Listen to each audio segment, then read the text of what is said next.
closed session meeting to order. And Anthony, can we do a little roll call for the closed session? We can. Councilmember Hawkins. Here. Councilmember DeGolia. Yep.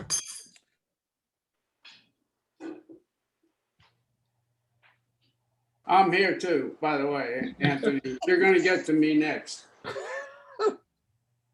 It looks like he may have lost his connection. Councilmember Whitmer here. Yes, I was here. Vice Mayor Lempress I'm here, and Mayor Lewis. Thank you. Thank you. I'm here. We're going to go into closed session. And so we're going to excuse our city manager, and he's going to leave us alone to play in the sandbox by ourselves, because I guess we don't have our city clerk and deputy city manager. You have the city attorney, so she'll take good care of Oh, it. is she? I didn't know she was there. Mona, are you with us? Yes, I'm here. And I wanted just to confirm for the record that we do not have any members of the public present yet, and there's no public comment before adjourning into closed session. Oh, good. Okay, great. I didn't see you on my little list. Goodbye, George. Do you have it on gallery view? I have it on it's a little strip. Yeah, you should change that to gallery view. Then you can see the Brady Bunch picture. Shall I start it now? Yep, you can start whenever you like, Mayor. Okay. Welcome, everyone, to the February 3rd study session of the Atherton Town Council. Sorry, we're a little late. We're just coming out of a closed session meeting, and we'll do the roll call, please, Anthony, of the council members present. Councilmember Hawkins. Here. Councilmember DeGolia. Yes. Councilmember Whitmer. Yeah, Vice Mayor Lempress. Here. And Mayor Lewis. I'm here. So we have, do we have any members of the public wishing to make a public comment before we start? And you have to remember that, well, I'll let Anthony do the little drill about the procedures since we're in this COVID thing. Thank you. Thank you. Happy to. So for any members of the public, if you'd like to make a public comment and you're joining by the Zoom line, you can use the participants button at the bottom of your screen. Click it, and then there's an option to raise your hand. If you want to do that, we'll see that and we can address your question. You can also use the chat feature and send me a direct message or post it in the everyone box. And if you'd like, you can also send a message, and I'm going to just put my email address in the chat window. But I see no one looking to make a public comment, Mayor, so feel free to proceed. Thank you, Anthony. We're going to ask our city attorney, Mona, to report out of closed session. Thank you, Mayor Lewis. The city council did meet in closed session today, and they have provided direction to me, and that is the report. Thank you very much. Okay, so item number 4 on the study session agenda is that it's feedback and direction regarding possible agenda topics for a joint meeting with the Menlo Park Fire Protection District. And if George is back on, I'll turn it over to him to kind of tee everything up. George, you're muted. Yeah, he's just coming back in now. Okay. There he is.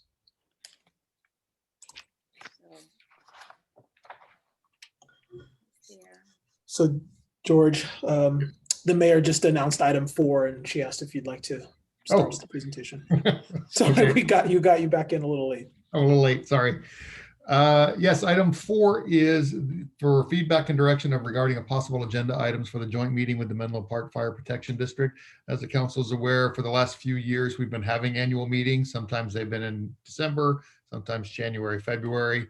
It's only been for the past few years, hasn't been a regular thing beyond that. But I did reach out to the chief to ask if the board was interested in having the same annual meeting again this year. He indicated yes. He would talk to his chair, and the answer was yes. The chair is Jim McLaughlin. So this was placed on the agenda as an opportunity for the council to provide policy feedback as to what they would like to see on that agenda.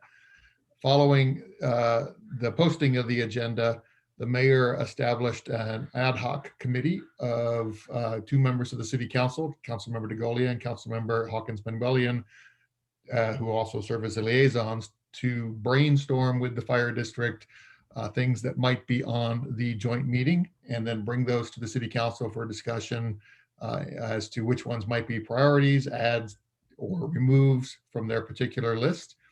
They haven't had the opportunity to meet with representatives of the fire district, but they've had an opportunity to discuss items and then sent those to me today.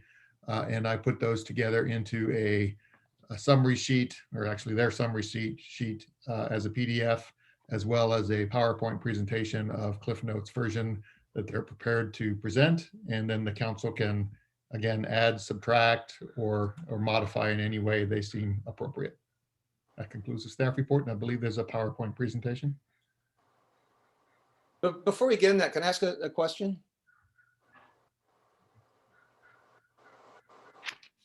Madam Mayor? Yes, for sure. Yeah, I said- And it's simply that we just changed our council rules to provide that any ad hoc subcommittee that deals in issues, the mayor shall strive to make those balanced. And I don't think this ad hoc subcommittee is balanced with regard to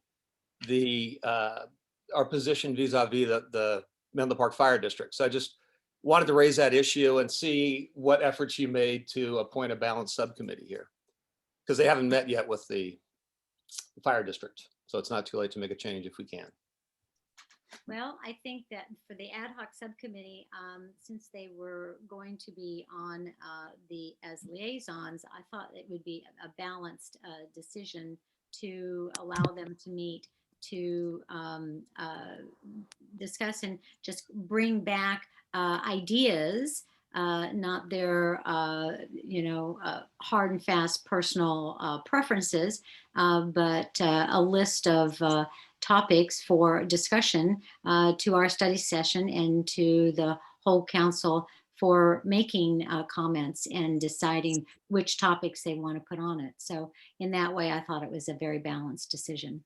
I'm sorry, in what way is it balanced? Because I think that they can be objective, and I think that they worked really well to take what we had presented in the past and kind of pull it down to make some important topics. From what I read, I'd like to know more about it from what other council members are thinking at this point. Okay, I just want to highlight that this was the very issue that caused us to change the council handbook on this very exact question relative to the fire district. Mm-hmm. And so it's troubling that the very first time we appoint an ad hoc committee, it appears to violate the rule that we just changed to address this. Maybe I should have, I apologize if you think that was an intentional decision to violate the handbook. It was not at all. And it was not done without the input from city manager as well as the city attorney. But if the city attorney, says that I did something wrong and wants to slap my hand, I'll let that happen. Well, You want to slap me around a little bit too, Vice Mayor, that's fine too. yeah. My comments are, Councilmember Whitmer, yes, please Yeah. speak. my comments are that, I agree, I understand what you did. But I have to agree with the position of the vice mayor. So I think when especially when there were two things that were sent out, discussions of how we're going to move forward with the fire district and things like that. And there may be a difference of opinion with regards to people who are concerned. This is people who definitely are- the forum, Councilmember Whitmer, this is the forum for us to listen, deliberate, give our opinion, give balanced opinion or objectionable opinion. That's it. it's, I was going to be damned if I do and damned if I don't. And I'm sorry that you feel that way. City Attorney, would you like to make a comment? Anthony, you're going to have to unmute her or make her a co-host, please.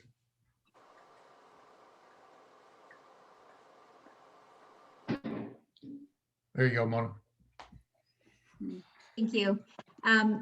So section 3.4 of the council policies does say that the mayor shall strive to appoint balanced subcommittees whenever they are created. So in the mayor's discretion, if she believes that she has done that, then that decision stands. And it is within your discretion to determine whether you believe that the subcommittee is balanced. But the bigger issue here is that the council in January appointed a liaison to the fire district and an alternate. And if we now appoint someone who is not one of those two members to the ad hoc committee, there is the strong likelihood of running afoul of the Brown Act, because we will have a majority of the council who would then all be communicating on fire district issues. So my recommendation is to either keep the ad hoc committee intact with the existing members, or to eliminate the alternate position associated with the liaison and make a different appointment. Mona, if I could, by that reasoning, this rule is basically meaningless, Exactly. right? So that's the challenge. If the mayor's got the entire discretion to determine what it means, that rule was intended to limit the mayor. That's why we put it in there. And so Well, that might be why you put it in there. Maybe that's not why everybody put it in there. okay. But that undercuts, that vitiates the rule in effect. Exactly. I believe that we addressed that by adding a limitation on the creation of ad hoc committees by allowing a majority of the council to eliminate them as a whole. But there is a certain amount of discretion that you are giving, because it is one council member here, the mayor, who is doing that. So. Okay. And actually, one other point. I thought the ad hoc subcommittees are completely independent of council votes. That's whatever the mayor appoints, right? Yes, and only for a certain duration, a specific task. And so this ad hoc committee, it just seemed like to get it the ball rolling along and bring something back to council that we could then deliberate on in a collaborative and cooperative and thoughtful manner, a list of topics, which is really what this ad hoc subcommittee has done. I don't think that is a polarizing event. Yeah, I know. And Madam Mayor, I don't intend to cause problems, except to say that it was this very issue, and it was a lack of trust, and it was a lack of some other things that led to us to make led to me, at least, according, as Rick's saying, well, so Vice Mayor, I'm sorry, if you would like to take my seat, would you like to switch seats with me at this point? And you could be mayor for the rest of the year, okay? And then you can make your decisions that you want to make, okay? I didn't hear what you said. What did you just say? I said, do you want to switch places? And you could become mayor right here, right now, and I will abdicate, because I'm not going to sit here and have you, question everything that is being done at this point. Like this. Oh, interesting. Yeah. Okay. Okay. So I'm mayor? I think they have to take a vote. I'm just teasing, Elizabeth. I don't intend. I just think that I don't think that this is a balanced subcommittee, and we just went through this whole process. The subcommittee does not have power. It does not have power. A subcommittee cannot make decisions. A subcommittee, ad hoc subcommittee, is only formed in order to do research and bring back to the council for deliberation. And that's it, and that's all. You are giving them way more power than you think that they have. And it's just not right. And so if you would just kind of, get past that. And I know that, I'm sorry, Elizabeth, we have rules for a reason. We'll either stick to the rules or we won't, right? Yeah. Okay. So I have another council member that'd like to make a statement if you're finished, Vice Mayor. Councilmember Diana. Yeah, I want to address the balance, and maybe by talking about what we actually did, maybe that'll address that. We were given all the history of all the different meetings that went before. And we found a list that was created by the previous ad hoc committee that had 17 items that they wished to address. And then we found a list that was prepared by the fire department of the items they wished. We worked with George to go through these lists, specifically our list, and get rid of all the items on that list that were just no longer relevant, so that somehow they were already fulfilled or they weren't there. We didn't have a need for it anymore. So we eliminated those. And then we eliminated the items that were clearly not in the jurisdiction of the fire department. And from that, we whittled down to the things that were still on the table. So that's all we did. There was only a couple new things proposed, and those were actually not new because they were brought up before. They just weren't on the 18-item list. So that's how we got to what we went to on the stuff that we were going to present today. Okay, That makes you feel any better about it being balanced. It wasn't like we brought our own agenda. any other council member have a question about this item before we continue on? Any comments? Open it up for the public. Does any member of the public have an opportunity to speak right now about this topic? And just for the members of the public joining, you can use the participants button at the bottom to raise your hand. You can send a message to the chat. And if you're dialing in by phone, you can press *9 and I'll see your hand. But I don't see any members of the public that are making a comment, so feel free to. I see a carry guy on. named Bob with his hand raised. Oh, do you? Oh, thank you. Thank you. Bob, you should be able to unmute yourself, sir. Yeah, I just did. Thank you. I listened to this dialogue with great interest. And I heard what was said about the agenda. I tend to agree with Bill and Michael. The history of this clearly shows divergent points of view from various members of the council. For example, the deletions from the lists of items you were given might very well show that there is some bias on the decision that was made. That being said, I looked at the list of items that you have on the agenda, and I think some of them are very viable and would represent some benefit to Atherton for the significant contribution that they make to the Menlo Park Fire District, which I will remind you that when I studied it in depth, it appears that the subsidy to the fire district from the town of Atherton by the year 2025 will exceed $20 million,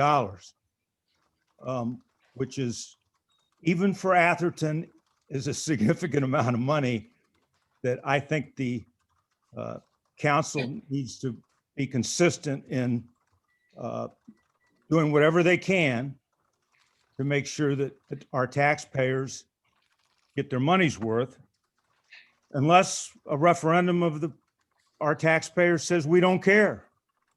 And we never got to that point. We didn't have the outreach meetings, and we haven't educated the town about the situation. So that's all I have to say right now. Thank you. Any other member of the public wish to make a statement at this time? We have another hand raised. Virginia? Can you unmute Virginia, please? Yes, I can. Hi, thank you. I just wanted to let everyone know, if you don't already, that I am the Atherton liaison, and I'm looking forward to having a meeting or joint meeting. And I think that your Atherton liaisons are also planning to meet with our fire board president, Jim McLaughlin, and me. So I'm looking forward to that. So if anyone has any questions or would like to reach out to me without violating the Brown Act, I'm always here to listen. Thank you. Thank you, Virginia. Yeah. Any other member of the public wish to make a public comment on this item? Okay, so I just want to make sure that everyone understands that the presentation has not been approved by council. These topics that are being highlighted or parsed down from the large list that we had has not been approved by council, and it is not the only list of items that we would or maybe should be considering. As Mr. Polito indicated, there are other items that maybe we need to bring back on the list, but I really think that this is the first shot at it, and we want to be as efficient in our meeting and proposal of topics to the fire board so that when we meet with them, it does have some meaning, and we, get things rolling that are really important and beneficial to the town of Atherton, because we are contributing a huge amount of money to the fire district. It comes through our taxes. We have no control of that. And Mr. Polito is correct. We did not have an opportunity to educate our residents because of the pandemic. We've kind of learned a little bit more how to educate our public through this pandemic. And I think that that is something that is definitely going to be part of the list. So with that, if there's no other comments from Mr. Widmer, I think you would like to say something. Yeah, so looking at the list, since now that's what we're talking about. Well, we haven't had the presentation yet.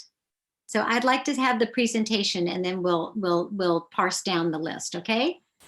Sure. Thank you very much.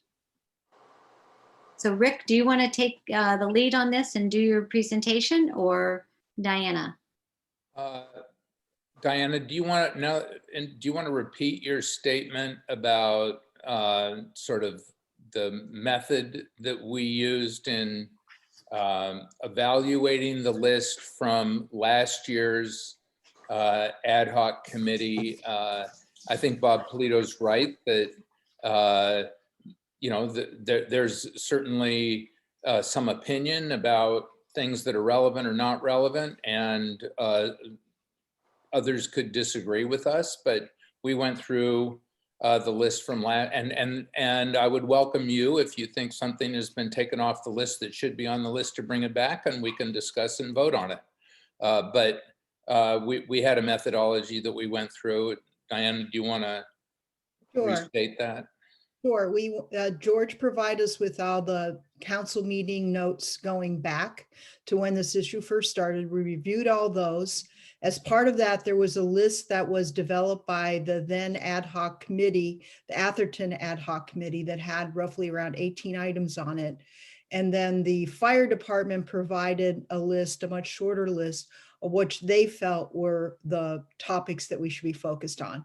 We went back to look at our list, and we took, the first thing was to take off things that have already been fulfilled. For example, I think gates at the trains.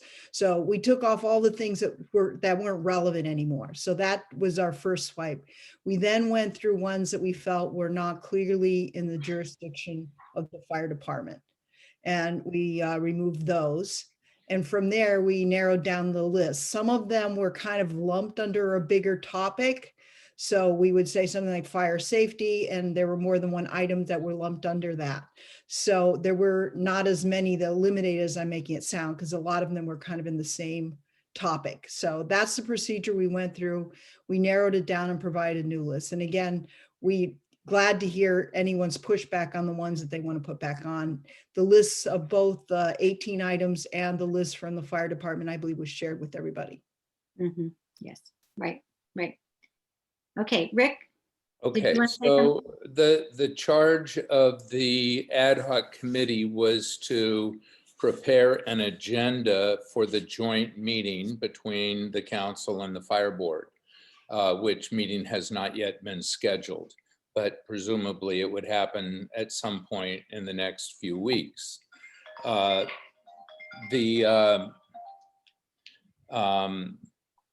And what's been talked about here is a list of different items that had been proposed as items that the fire board and the council could come to agreement on in order to get past the detachment discussion. That was a list of 17 items that the previous ad hoc committee had suggested to the fire board, and a list of about 5 items that the fire board's representatives had suggested to the Atherton ad hoc committee. All of those items go toward, if you happen to have seen the PowerPoint that we did, the first bullet point that is on that PowerPoint, which is that we suggest an item for the joint meeting. The first item on the joint meeting that we're suggesting is to have a discussion about how we can establish common ground between the council and the fire board to get over this detachment discussion. However, I just want to wait, excuse me, I'm going to interrupt you right there. The detachment discussion is, I would say, is not completely off the table, I guess, because if the residents want to have a referendum or something, I mean, that will always be there. So I just, I don't think that, I think if I can remember, I'm a little fuzzy about what happened at the end of the year, but I think we, moved off of detachment at that point. But I think establishing common ground and create your first bullet point is really, really, I think, the main focus. And to the extent that we can do that with the fire district and, move forward in doing some things collaboratively, that is beneficial for the town in that they reinvest some of the money into programs as you go forward. I just want to make that clear from my perspective. Yeah, I understand that's your perspective. So what we're suggesting is that the first item for the agenda is how can we establish common ground? And we've suggested 2 things there. One is that each organization appoint an ad hoc subcommittee whose members could meet and discuss how to establish that common ground and come back with some proposals to each organization that hopefully would be able to do that. And those proposals that those subcommittees would bring to that discussion are this list of items that have been referenced. I'm not suggesting, and Diana and I are not suggesting that we have that discussion at the joint meeting, but that we authorize subcommittees to have that discussion, because I think that discussion is more detailed and complicated than we'll ever be able to deal with in a joint meeting. We also suggest that those subcommittees appoint a facilitator or mediator to help with that effort. And Steve Nosheim has been talked about. I mean, he's a fire board member, very, very active on the fire board in the past, an Atherton resident. But that's a pleasure of the council. That's our suggestion for bullet point number 1. Okay, so Rick and Diana, with your permission, I think that maybe if we could get, open it up to members of the council to comment on that bullet point, okay? And you want to go these bullet points by bullet point?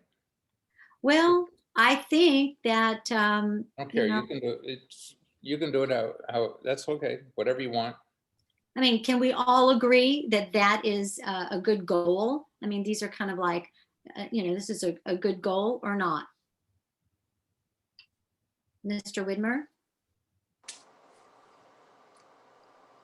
Having a discussion with the fire district, I think, is a good goal. To find a way to try and balance in some way work and cost of services and additional services, et cetera, that balance out the inappropriate distribution and balance of what we contribute to what we get back in services, which grows on an annual basis. Sure. But as far as trying to establish common ground by creating ad hoc subcommittees from both agencies and use meeting facilitators, outside lay people, if that is legally allowed in these ad hoc committee sessions, I think that's a good first step. Well, I have a comment on the facilitators that have been selected. Since we're talking about that, we've picked 2 fire district facilitators, old fire board managers, and I think that, okay, having 1, that's fine. Okay. Not 2. I think there should be somebody like Bob Polito on the other side, or an ex-council member like Mr. Weiss. Sure. Or something. Yeah. Okay, but I don't think 2 fire board members then working with the fire board to then tell us what we think we could do and work out an agreement, I think is kind of one-sided.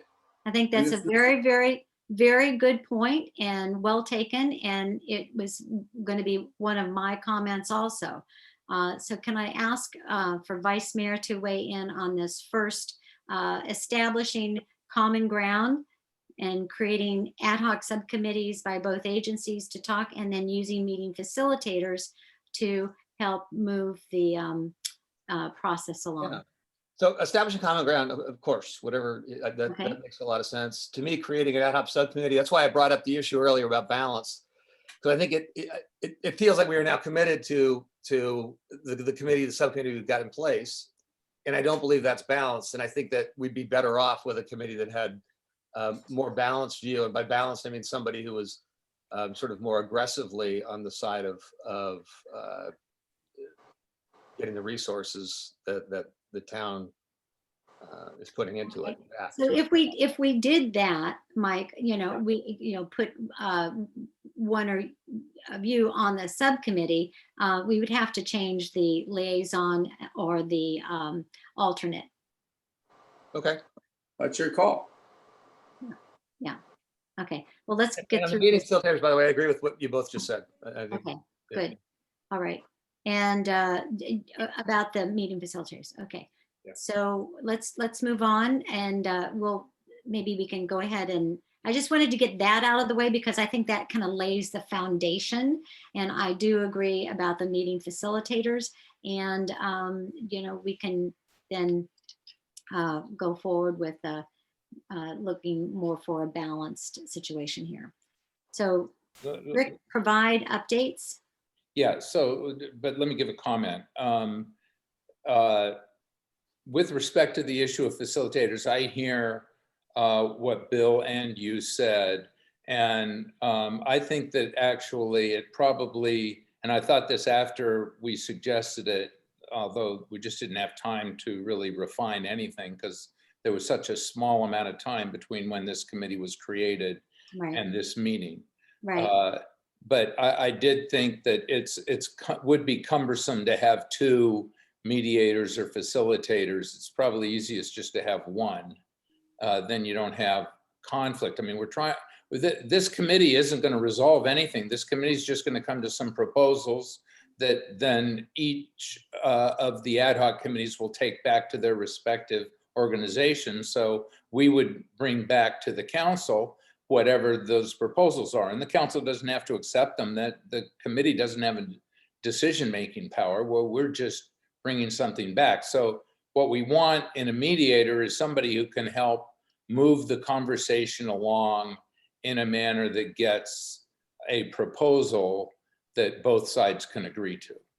And I guess I think since we created this, that probably 1 person is the easiest way to make that happen. So I'd like everyone to consider that. Okay.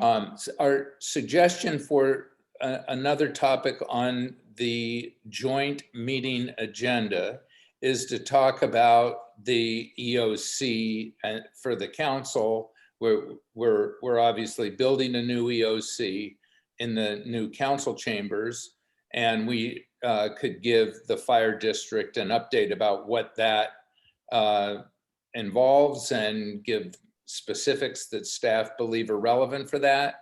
And my understanding is that the fire district is building an EOC in a multi-agency format in Menlo Park, and that they could give us that update about what they're doing there. I think that's information that should be shared between both organizations. Do you want So to discuss that, or should I go on to the next point? Well, let's just take a little temperature here on this, you know, is ahead. that big enough and broad enough, or, you know, what is the other council members' opinions on that? Councilmember Widmer? Well, I know that the fire district and the chief have, and several board members have mentioned to me that we should have our EOC over at the fire district. And I've pointed out to them that the FEMA rules are that George is in charge of an emergency that happens here, not the fire district. They're a sub to us. And, you know, and I think it doesn't make any sense for example, for us to use an EOC in Menlo Park and have to travel to Menlo Park for that to go to the EOC, that we have our own. And so, and we talked about that from the get-go, and we invited the fire district to, why don't you come over to ours? But they didn't want to do that. So maybe a discussion, if I could amend that, says on the discussion is what the fire district could do to help facilitate our EOC, such as maybe adding equipment or facilitating it with the equipment that we need or something like that. That makes sense to me. But duplicative EOCs, you know, I just think that it was over and above that the fire district decided that they needed to have their own. Well, that was their decision. Yeah, that was their decision. But, you know, so if they want to tell us how far along they are, then that's great. I don't care. So, But Vice Mayor, We lost Vice the- Mayor? I mean, I'm fine with this. I think for me, it'd be most helpful to sort of maybe go through everything, because there's some issues I'd like for us to discuss that I think aren't on this list. And, you know, so at the end of the day, it depends on how many things we're going to be able to discuss. But, and that's certainly an update in the EOCs makes good sense. Anthony, you lost the presentation. Yeah, So got some email up here from to Daniel Larson or something. Oh, there we go.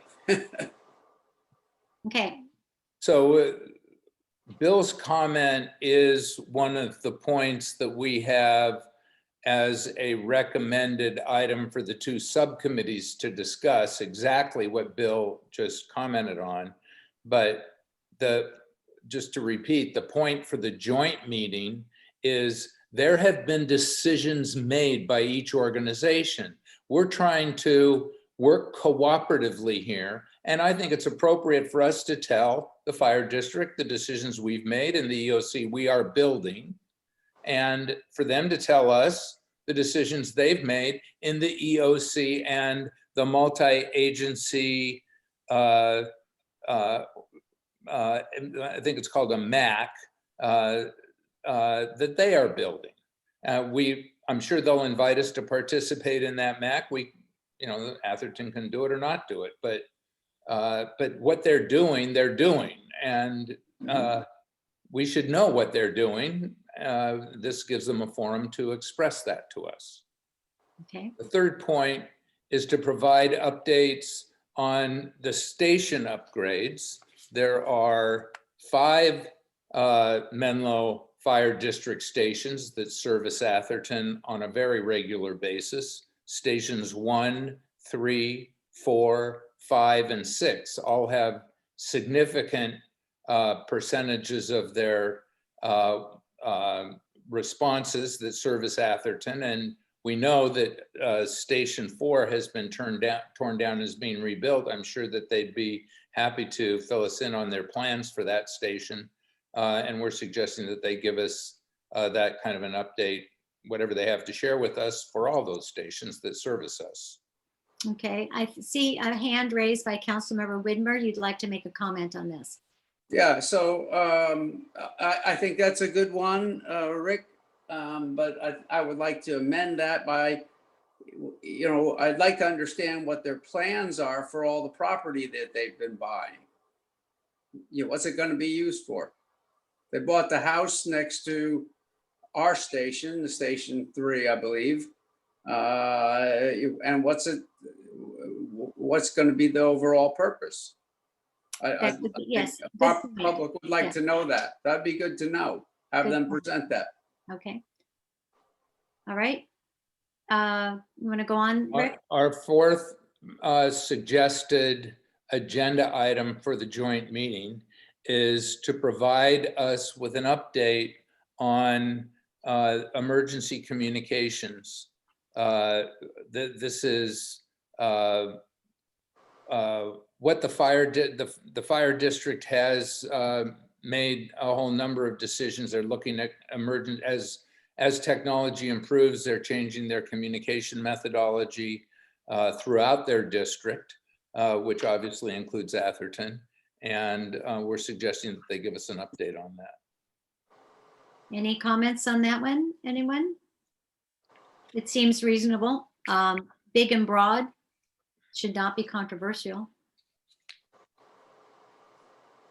Okay, and then the last item that we had here is to discuss how the fire district can help Atherton to communicate to our residents, schools, and other constituents information about emergency preparedness and what they are doing throughout their district. I'm sure they're doing this with each of the jurisdictions, but this one is focused on what they can do to help Atherton.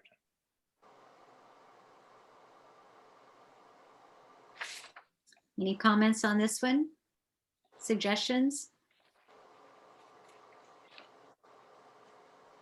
Would this also dovetail into cooperating through ADAPT? Either one of the last two items, would certainly involve ADAP and CERT, yes. Okay. Okay, let's move on. Okay, so the key charter for us was to suggest agenda topics for the joint meeting. So, I don't, if other council members have other agenda topics they think should be discussed, maybe we should discuss that. The next list here that is being shown on the screen are our suggestions for the partnership opportunities that would be discussed by the separate ad hoc committees when they met together to find common ground between the fire district and Atherton. Okay. I'm happy to go to this if you want to, but yeah. Could I just allow Councilmember Widmer to make a comment before you go on? Because I think all of these deserve a lot of attention. And then Vice Mayor. You want to go through these one at a time? Is that what you want to do, Mayor? I wish we had an all-day study session on this, because I think that there's this and I think there's more. Okay, well, I have a comment on one of them that's on the list. And I've got the other list that was prepared earlier that we ran through and got council approval on, so we can talk about that. But sure. Housing for police officers, that will become a benefit for the police officers. And then if the fire district ever needs the space that's being housed, then they'll come back to us and say that. We've faced this issue before. Mm-hmm. And, I strongly believe that should be taken off the table. It can become a big problem. And so I think that one should leave, get taken off. I think the park bridge is a great idea. Well, wait a minute. Let's just talk about one at a time, okay? Okay. Right, yeah. Yeah. So police officer housing is a really big issue for us. In the new Civic Center, there will be a couple of opportunities, areas for police to have sleep. I think there's sleep rooms. So that's like twice as much as, you know, we have now. And we don't know what the, you know, so you're saying it's not a good idea. And I guess Vice Mayor Lumpers, do you have an idea, comment on this? Yeah, I'm sorry, I was back on the agenda topics, but so I can do that later and Oh, you didn't get a Yeah. chance to talk about the agenda topics that you wanted to? I'm yeah, sorry. I didn't realize we were done with that. Well, I So think, your call, Mayor. What do you want to do? yeah, well, no, go back and tell me what. So What my thought on the agenda topics is I'd love to have a conversation. My understanding is the fire district is now tracking by town, so they can provide information to us about responses in Atherton. You know, how many times the engines have rolled, how many times it's for a fire, how many times for medical, and all of that. And if they've got that, I'd love to hear that and any trends they're seeing over time in the town in terms of services being provided to the town. So they're tracking the number of incidents in or responses on a city by city basis right now. They have that data now. They're getting it monthly, at least, according Uh-huh. to what the chief said at a meeting. Which is very different than what they had done in the past. Yes. Now, and maybe I'm misinformed, but if they've got that information, I'd love to hear that. Because we have a fire board director here in our meeting, and maybe we can have her opine on that if that's something she wants to do, or we can bring it back. Was there another one that you wanted to add to this? on the agenda, that was, I think, the main thing I'd wanted to hear. Just what are they doing in the town, and you know, what trends they're seeing in terms of activity. Okay. Okay. We'll follow up on that. Thank you. Okay, prioritization. So police officer housing. Do you have an opinion on that?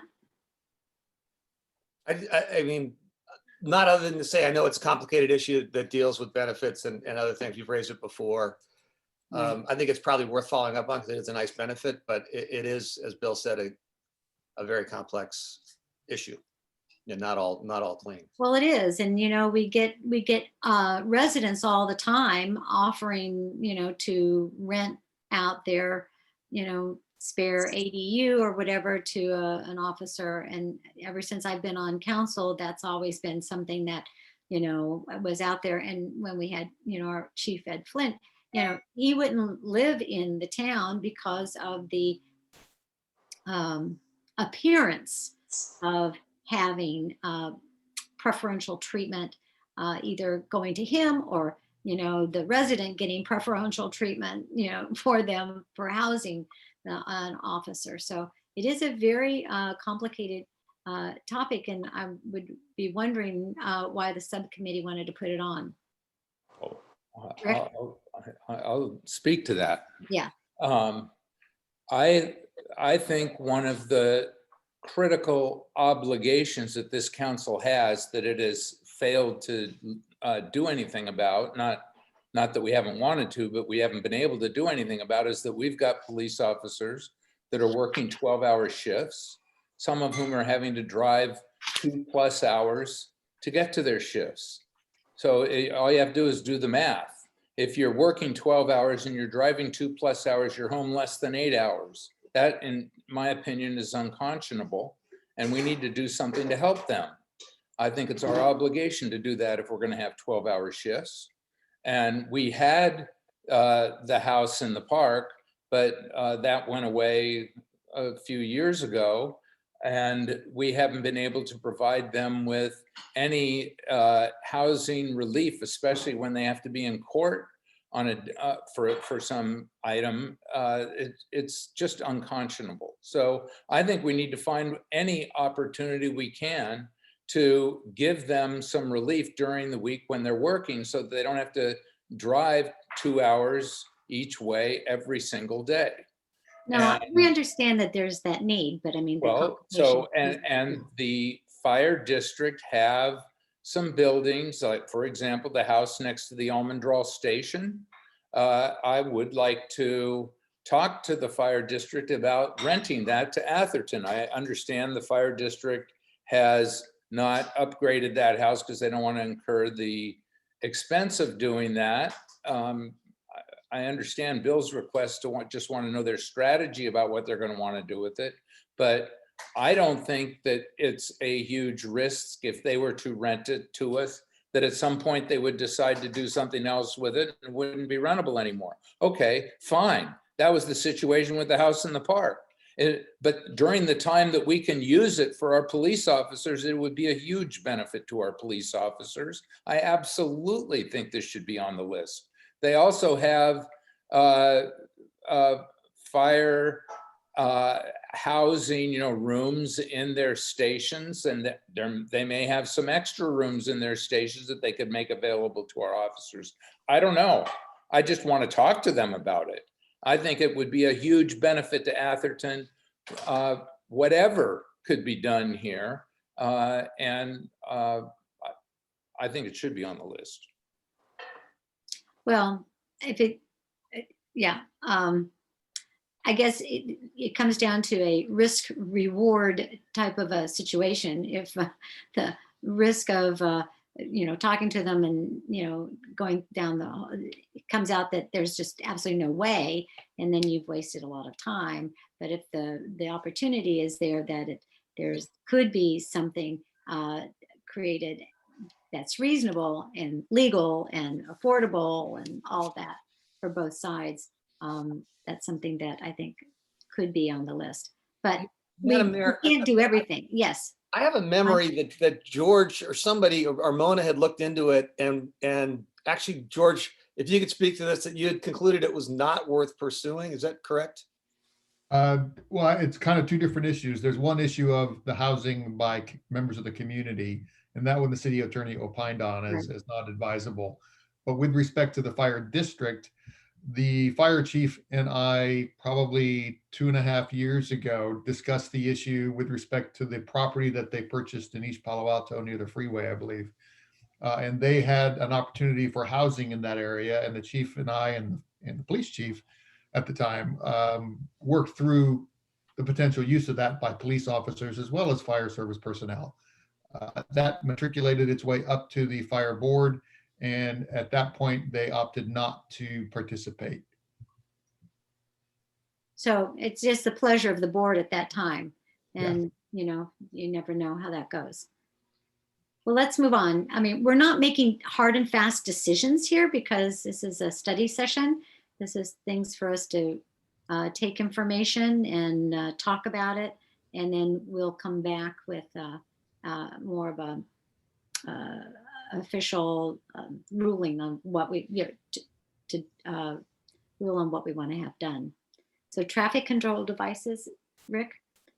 Yes, so traffic control devices is George's summary of a discussion about what the fire district could do to help with congestion relief in Atherton.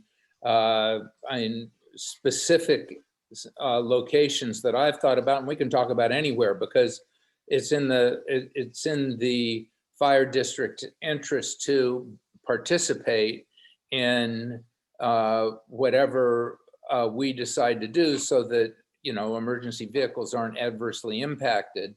But the specifics that Diana and I talked about were around the schools, but I think a broad discussion of how they could participate in helping to reduce congestion in Atherton would be great. The two things that I know I have had discussions about, not with the fire board, but with other members in the community, are the need to move the light on Almondra or on Alameda from between the fire station 4 and Los Lamitas School to the crosswalk at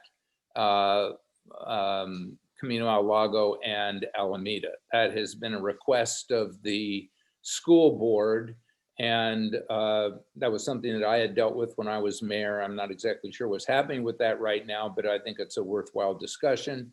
And there was also discussion about some improvements that could be done around Encinal, where there are significant congestion problems when school's in session. Well, I would say that whatever traffic control devices that, we authorize the subcommittee, I mean, that we talk to the fire district about has to be in conjunction to our neighborhood traffic management plan and all of that work and study, because we don't want to be moving traffic from one place to the next without being very thoughtful about it. And traffic control devices sometimes tend to have adverse effects. So Councilmember Widmer. Yeah, I think that Rick, I don't disagree with, if they would like to contribute to those areas. But when we put something like that on the list, it was really it would be mutually beneficial. It has to benefit the fire district as well. And I don't see how moving it by a school or that helps the fire district do any better. Some of the things they can put an override when we move the light. They could put an override on the light, which currently that light doesn't have. Well, they could put an override on it now. True, but it would be good to move it so that it was protecting children. I don't. That's a different discussion at this point. Let's not get into that. Okay. Okay. All right. Go ahead, Rick. The next one. The next one is Marsh Road. We've had the park bridge improvement. the park bridge improvements. The two bridges that go from Watkins to the park have serious limitations as to how much weight they can take. I think, and there's been discussion in the past about the need to upgrade those bridges to support fire trucks. Mm-hmm. Yeah, agree 100%. Okay, go ahead. Marsh Road. I like this. Marsh Road. So there's been discussion for many years with the fire district about Marsh Road because of the congestion at Marsh Road during rush hour. Maybe not so much during COVID, but in general, when we have normal traffic, there is absolutely no way a fire truck could get down Marsh Road between Middlefield and Fair Oaks Road or Fair Oaks Street. And that's that portion where the channel is visible. And as you know, we designed the new channel to be able to take a boardwalk over it. And staff believes that if that boardwalk were put in place, we could widen the road slightly to the north and gain a foot or two to the south. And that would, when we did the boardwalk, and that would enable us to create or jointly to create a emergency lane down the middle. That's not a lane that would be used on a regular basis. You'd have double yellow lines, but in the event that there was an emergency and a fire truck needed to get down that road during rush hour, cars on the westbound side could pull over to the right. And with this change, you could have a passable emergency lane down the middle. Well, that sounds great in concept. I think the devil's in the details, and I'd like to see, I don't know where you got that complete design, but, It's just a concept. There's yeah, no design. yeah. So, but everything on this list is just a concept. It's for right. discussion. There's no decisions going to be made. Yeah. Vice Mayor, did you want to say something? I think I'm going where you are, Mayor, which is just, and Rick knows this. I think Yeah. that I anything that would widen Marsh Road to the point where it would incentivize more traffic and more development by Menlo Park going through Atherton would, I think, would not be something I'd support. Right. Yeah. Yeah, that was by the way, that was not the proposal here. The proposal is to create a bike path down that boardwalk, which is Right. what we designed the channel to be able to handle, Yes. and slightly widen the road to the north so that in an emergency, cars could pull off to either side so a fire truck could go down the middle. Right now, that's not possible to happen, but it wouldn't change the lanes in any manner or add a lane or anything like that. Yeah, I kind of think that no, if you take this to the to the fire district, they're going to want to put a road over top of the channel and use that as their, ingress egress that then continues on up to Bay Road, because in the county portion. So I don't think it should be in this fire district agenda discussion. I don't think it's compelling for them. I think it's compelling for us to do the bike ped, and then, but they're not going to want to do that without having more of an access road themselves. Councilmember Widmer. Sure, thank you. I agree with, doing the cover over the channel with regards to Yes. the boardwalk and the bike ped, because it will keep pedestrians and people off or walking on the side of the road if there's an emergency. But similar to your widening, I think a big issue, Rick, and what was on our list was could have them contribute to, doing a study on what we could do for ECR, because ECR is so congested, and they've even talked to us about that. If the ECR area is so congested, there needs to be an emergency only lane for all emergency vehicles, and only those emergency vehicles. That's a more important roadway. But yeah, I agree with covering, doing the boardwalk on the channel. That's a terrific idea. We had it on our list, but I'd change the widening to ECRs to try and stay with this term. First do a study. Yeah, first do a study and tell us engineering wise what could be done or what couldn't be done, and then we can work together on grants and things like that to improve it.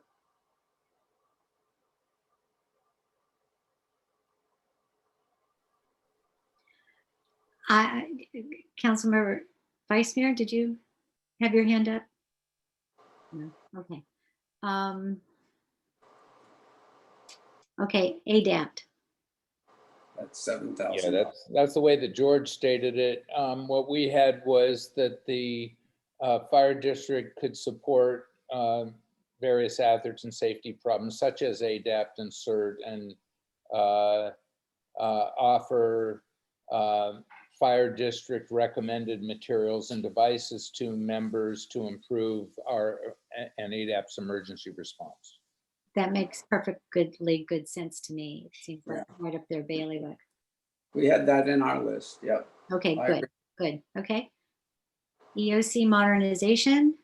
Well, this is basically what Bill had previously said about bringing to the joint meeting. This is to ask for fire district support to help with, I'm not exactly sure what we need and what would make sense, but I'm sure they want their jurisdictions to standardize designs and materials and products and whatnot in their various EOCs. So I think the first step here is the discussion about what each of us and the fire district is doing, but I think there's some contribution that toward our EOC that would make sense for them.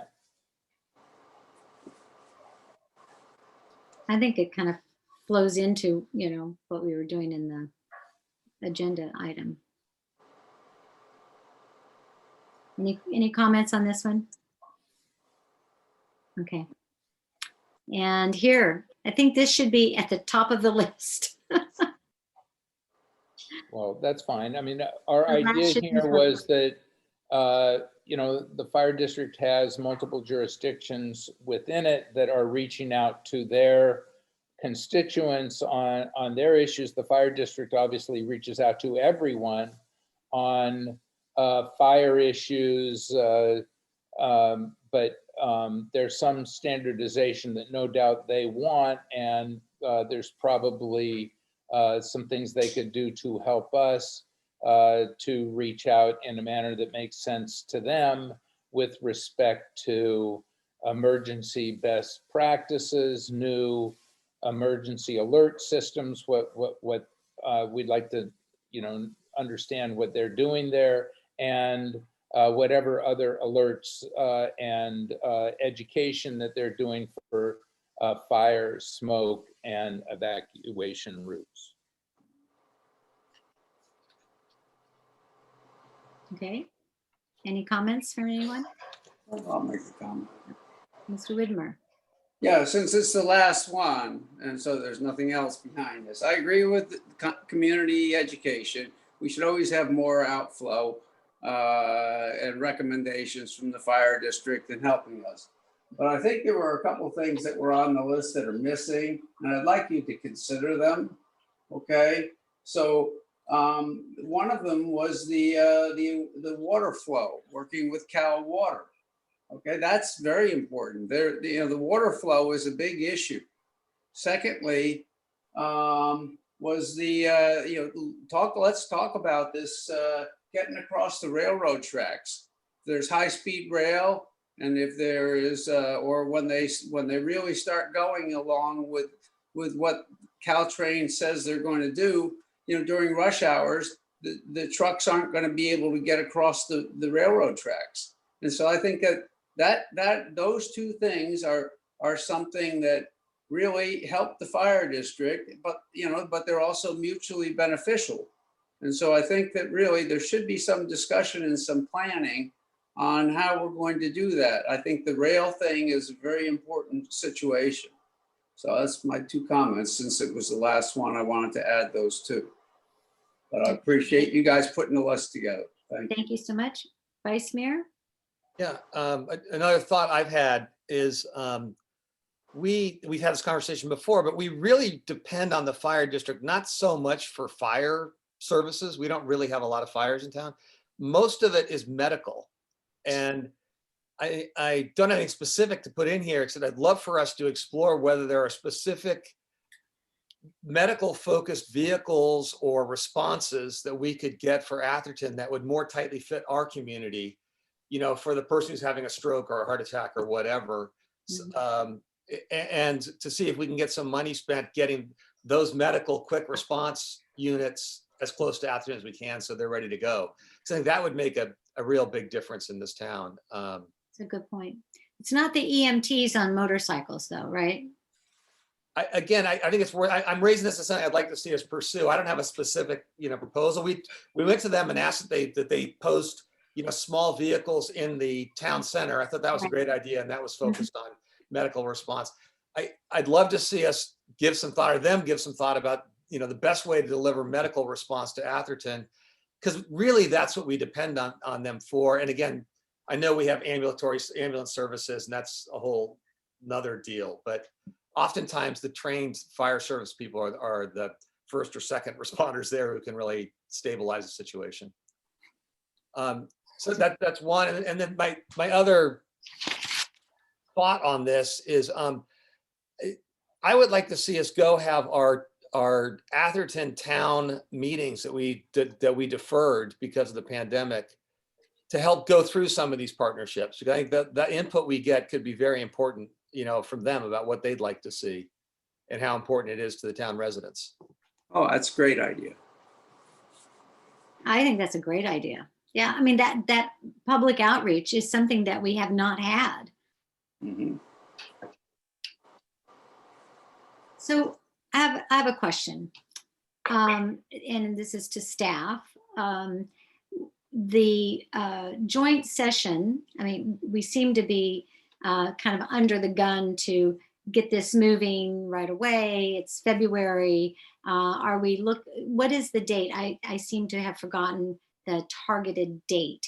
Has that been set? the date has not been set. And actually, that was something I was going to bring up at the conclusion of this discussion, hoping to set a date sometime at the end of February, maybe beginning of March for the annual joint meeting, but there could be blackout times within that period of time that some council members may be unavailable. Yeah, yeah. What's the sense? My sense is I just don't want to rush this, and setting something towards the end of February seems to be a little rushed because, you know, there hasn't even been any conversation yet with, you know, the fire district or their liaisons or their ad hoc subcommittee. And I think all of this we need to kind of digest this, and we're going to bring it back to our next council meeting for ratification and direction. So there may be other things that come up. I thought this was a very good start, and everybody had really good ideas. I think we've been able to give enough direction to staff from the comments that were made to then, and with the additional topics that have been raised, to then bring something back for us in the next meeting at the end of February. But in between there, these are ideas that we're going to present. And so we don't know what's going to come back from the fire district. Maybe they've got ideas. We have a raised hand from our fire district liaison, Virginia. Do you want to say something first? Thank you so much, Mayor Luz. So here, I think that we may have a date that the four of us at least preliminarily have settled on. This would be Councilmember DeGolia, Councilmember Hawkins Manulian, and our board president and myself to meet on February 9th at 1 p.m. where we're going to just kind of toss out ideas. And I think at that meeting, Rick and Diana, if it makes sense, we should just, you know, propose some dates for a joint meeting as well, just so that, you know, we're all on the same page. And I just want to put that out there so that we're all reminded that that should be one of the things that we discuss before we adjourn that meeting on February 9th, if we're moving forward with it. So that date's just been thrown out there, Elizabeth, just so that you know, right now that the four of us are going to have a brainstorming session, I think. Okay. And you think with the list and the information that we've just kind of gone over, that will be enough from Atherton's perspective to bring to the fire board? And I'm sure the fire board is going to have things to bring to us. I mean, I think whatever list y'all wanted to put out there is, you know, what you're doing right now, I think is very good in terms of getting input from everybody. I mean, we're going to have, we're going to list, I don't know, or listen, and we'll have some items as well. But we're not going to have a study session like this before the February 9th meeting. So I'm glad that this is on the table right now so that, you know, we have something to start with. But I just wanted to mainly let you know that that meeting has tentatively been scheduled for February 9th at 1 p.m. Okay, well, because what I was going to bring up at the, you know, that, so you know what had been proposed from the fire district, Virginia, back in 2019 for a meeting, right? Those items. Yeah, because we so, had that joint meeting with, I think Carrie and Bill at that time, and George was there. It was the six of us.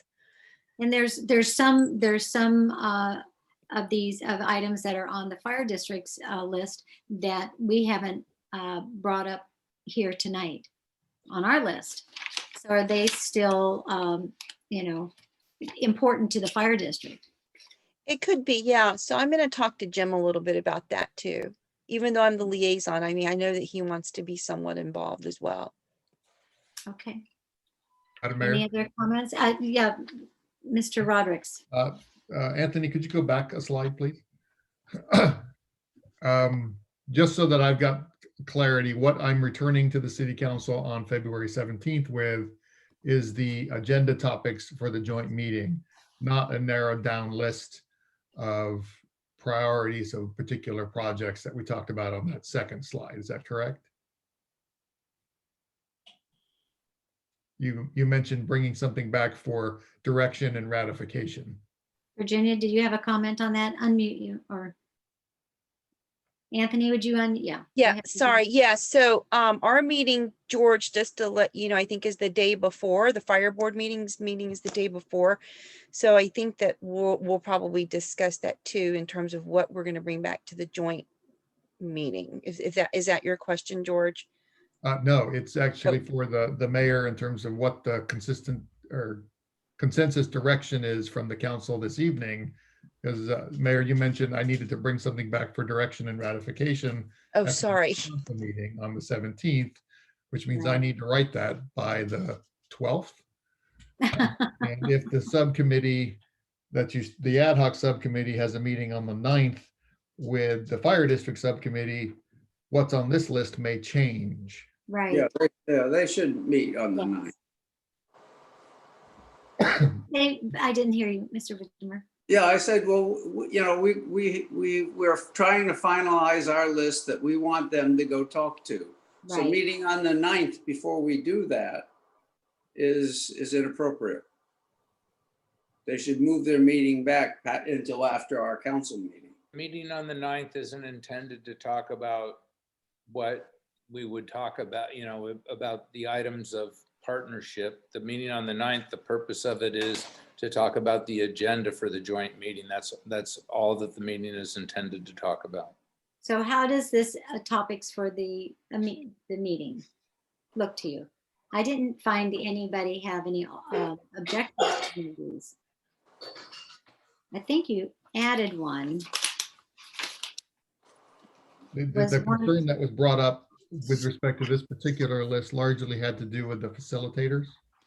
What the one point that council member Vice Mayor brought up was the Statistics. number of services that's being logged, and we should talk about that as a topic, that we should get reports and on a regular basis. Is that right, Vice Mayor?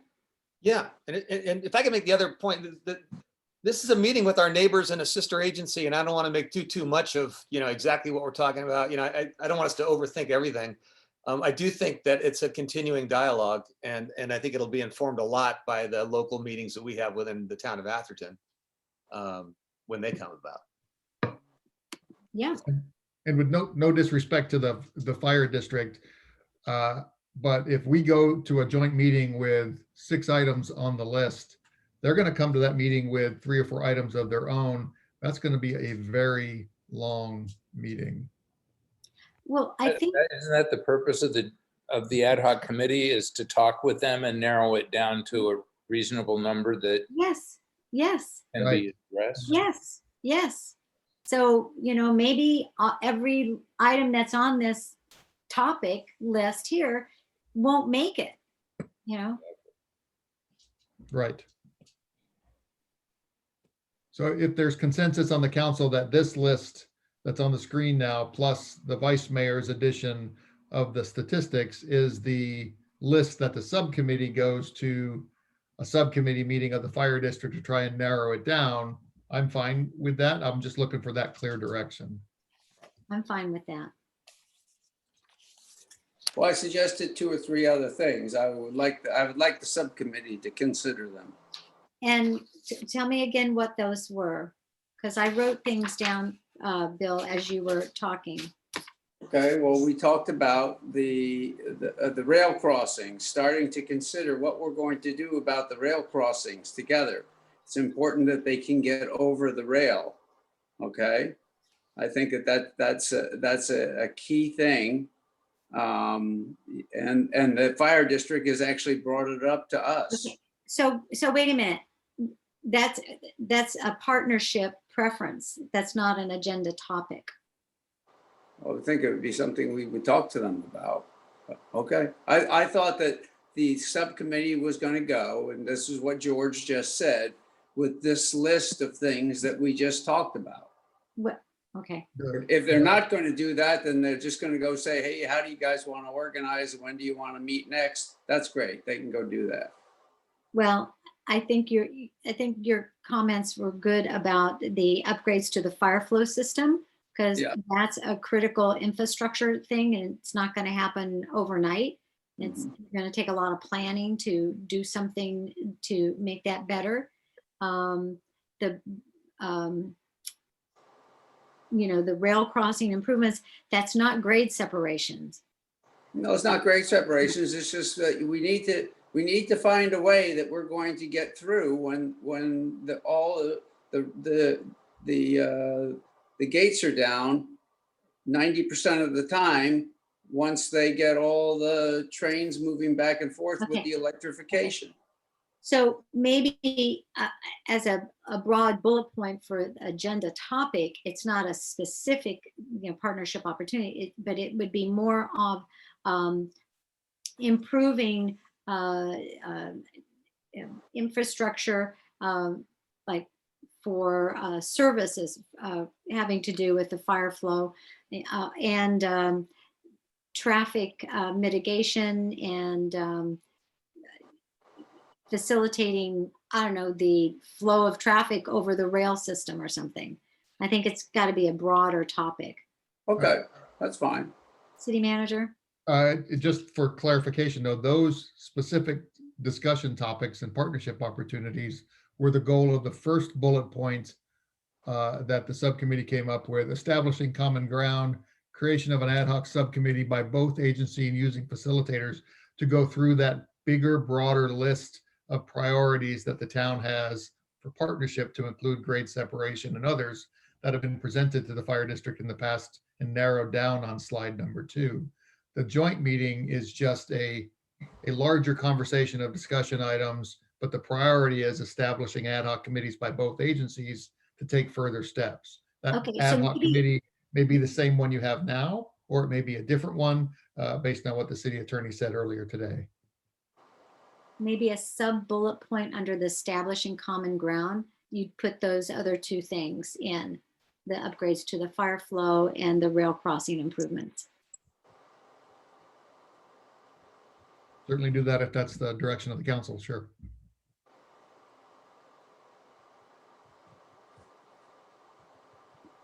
Councilmember Whitmer, would that? Yeah, of course, I think that those are important things, and we need to start talking about them. I think I think under the establishing common ground, because those are common interests. Anyone else? Anyone else? Any members of the public have a comment on how we've discussed this and the decisions that we're coming up with? Any comments from the public? Seeing none. I'm looking and I don't see any, Mayor. Okay, thank you, Anthony. So George, you've got the direction and the comments. I do. Does this need to come back for ratification of the council, or is this just No, going? I think that they can, with those instructions that can be summarized, they can go to the 9th meeting with Virginia and Mr. McLaughlin. Okay. To talk. And oh, I know, the facilitator, right? That was the other issue, yes. Yeah, one facilitator, or I kind of like the idea of two. I like to have, the opposing side, and it's not just one. So I don't know who would be willing to serve as a facilitator. Someone, Mr. Whitmer offered up Bob Polito, and I know that he has very strong feelings about it, and I think he's, easily, yes. Mona. Sorry, so we do have to be cautious of this, because if any members of the public are invited to an ad hoc committee, it then transforms it into a standing committee with Brown Act requirements. So I would suggest that if we're going to have a facilitator, it be members of staff as opposed to any members of the public, or of course. Good point. Well, good point. So you guys think you can do it without facilitators, Virginia? Yeah, we can do it without facilitators. Well, we can start. I mean, right now we're just, this isn't the discussion about the priorities and how to get to common ground. That hasn't been authorized yet. This is just to have a joint meeting. Right. And this is assuming the fire district even agrees to have a subcommittee to assist in that process. Got it. Virginia has her hand up. Can you unmute her, please?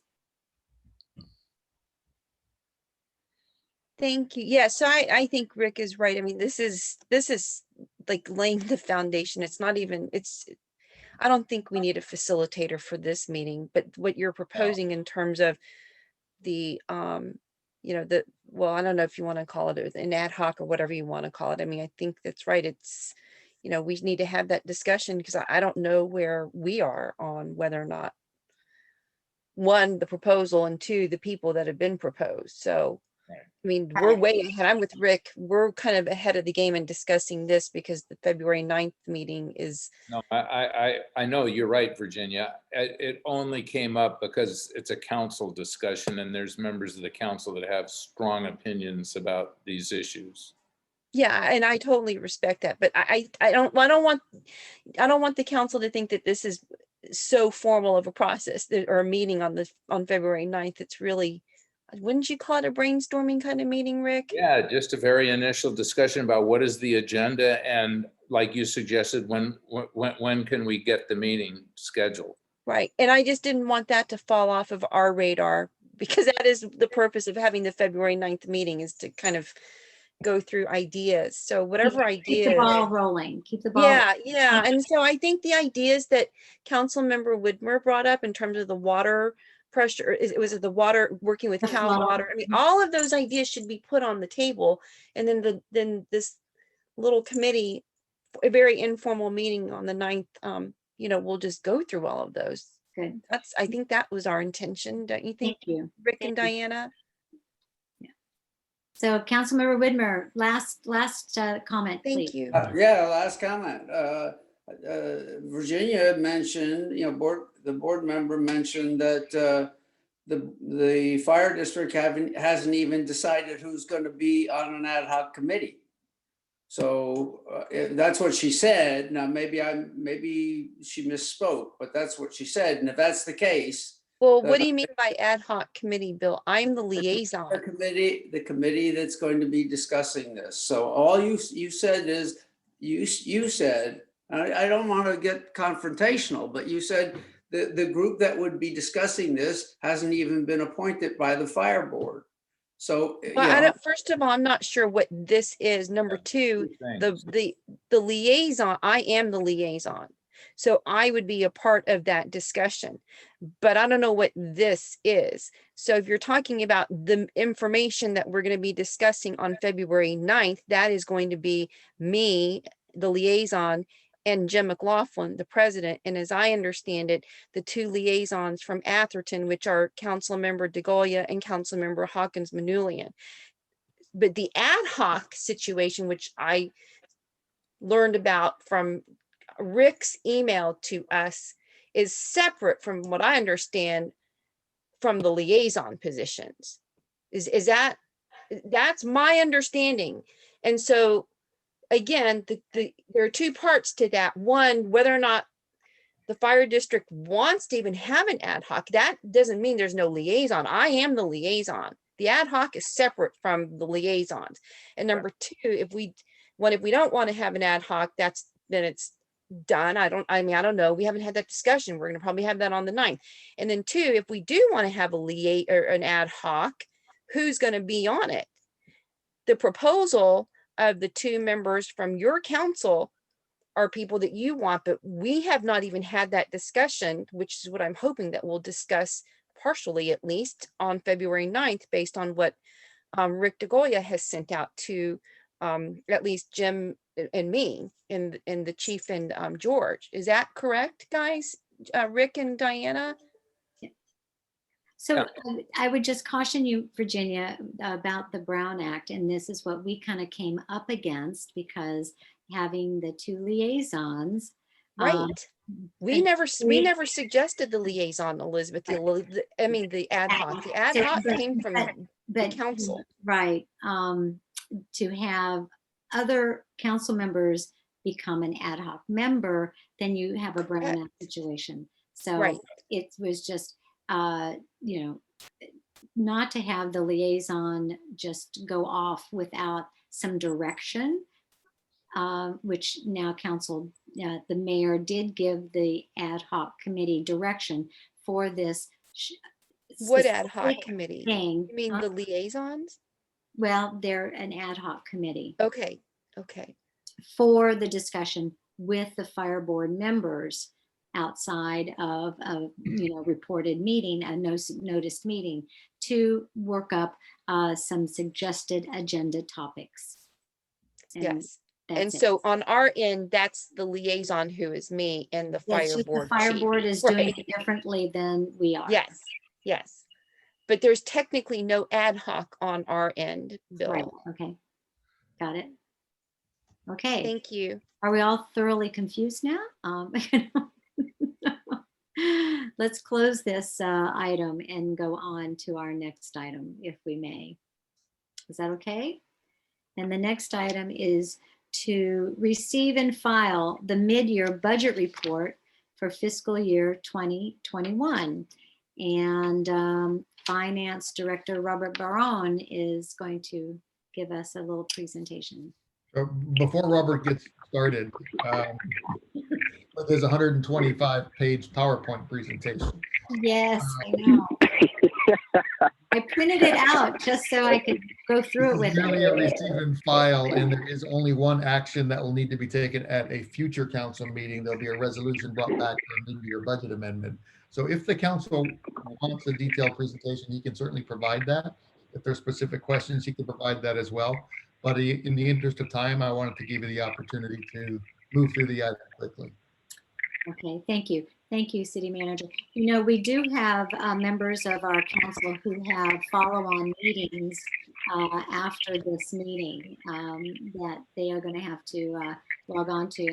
I don't even know what time it is right now. It's 5:30.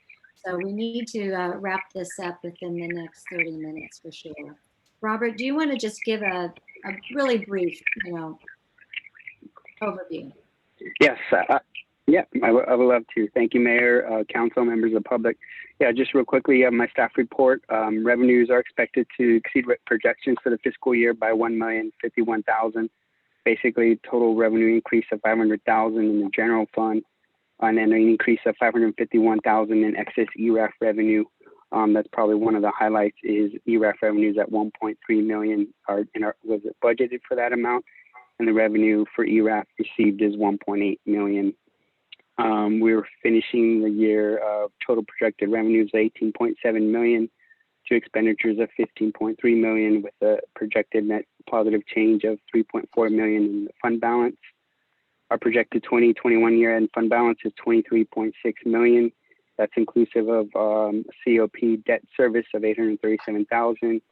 Also proceeds of $5.9 million to the facility fund for the construction of the town center. Just want to highlight real quick that the total available unallocated reserve to the project is $18.3 million. And in your staff report on page 9, provided a snapshot of the remainder of the project construction and the contributions from the general fund towards the completion of the project. Remaining project construction is estimated at about $13 million, with the total remaining total construction estimated cost. The projected estimated 2021 unallocated fund balance is about $5.2 million. Again, $18.3 million of unallocated general funds is going towards the project of $13 million. Again, it's just a snapshot of the town center project. With that concludes my staff report. Like George mentioned earlier, a budget resolution will be included as part of the February 17 consent agenda. And again, just want to go back up real quick. It's just the $80,000 increase in the building department because the revenues are projected to increase in building permits by $147,000. Okay. Again, that concludes my staff report. Any questions? That was a very good brief overview. Thank you very much, Robert. Any council member have a question for Robert, knowing that this will come back to you, and what we're supposed to do is receive and file this mid-year report, and it will come back. Seeing no question, any member of the public would like to have a question at this time? Anthony? I don't see any hands raised. I'm going to bring it back to council. We're just receiving and filing. George, we don't need a motion. We're not taking a motion. Right? You're muted. That's correct. Okay. All right. Thank you. Correct. Thank you, Robert. Sorry about This is good. Like I said before, we in closed session, I think, anyway, that the town seems to be weathering the economic storms of other jurisdictions very well. So, The Vice Mayor had a question though. He had his hand raised. who did? No, okay, sorry. No, I was just saying, all we're doing is, I was thumbing up when Elizabeth said, all we're doing is receiving this. I said, yes. Yes. correct. Yeah. Yeah, I saw his thumb up. I know that hand signal really well. Thank you, Vice Mayor. Okay, so now we're going to move on to our item number 6. It is to review and discuss a memorandum from the town's Audit and Finance Committee regarding the CalPERS actuarial valuation reports and funding toward payment of the town's pension obligations. And I see a variety of our Audit and Finance Committee on board tonight. Thank you very much. Nice to see you all. So, Robert, you want to continue on with this? Tee it up? Yes, Mayor. Thank you very much. Yes, this item is just a review of and discuss a memorandum from the town's Audit Finance Committee to the council. Each year, the Audit and Finance Committee reviews the CalPERS actuarial reports and to develop an understanding of potential funding mechanisms for town's pension liabilities. Over the years, there's been changes implemented by CalPERS that have impacted pension liability, and that's what we've reviewed over the years and going through these actuarial reports. In 2019, council can recall that there was a San Mateo County Grand Jury report entitled Soaring Pension Costs, Time for Our Choices. It included findings and recommendations pertaining to cities in the county in handling their pension liabilities. Council reviewed and responded to the grand jury report. Also, during that time, that the Finance Committee has reviewed and discussed ways to address our pension liabilities. Attached is that memorandum from the committee and is a presentation of recommendations for council consideration by the council. Real quick highlight, there's some attached recent facts at a glance for fiscal year 2018-19 from CalPERS indicating the fund market value at the end of fiscal year 18-19 was $372 billion. The funded status of the total pension fund was 71% at that end of year fiscal year 18-19. And again, it includes some facts of the income dollars, how much goes from investment earnings, which is 58%, 29% is employer contributions, and 13% is from member contributions. Just a high level, the actuarial reports include the net normal cost and an amortization cost, or the unfunded accrued liability cost to each agency. Essentially, unfunded accrued liability is the difference between our normal accrued liability and our plan's market value of assets. The committee reviewed the CalPERS actuarial reports for town's pensions as of June 30th, 2019. The reports show a maximum market value of pension plan assets of $45.8 million to accrued liabilities of $64.9 million. Based on the plan is 71% funded, leaving an unfunded accrued liability of $19 million for the town. Some changes over the years. One notable change in 15-16 fiscal years, CalPERS changed the methodology of amortization period from 30 years to 20 years.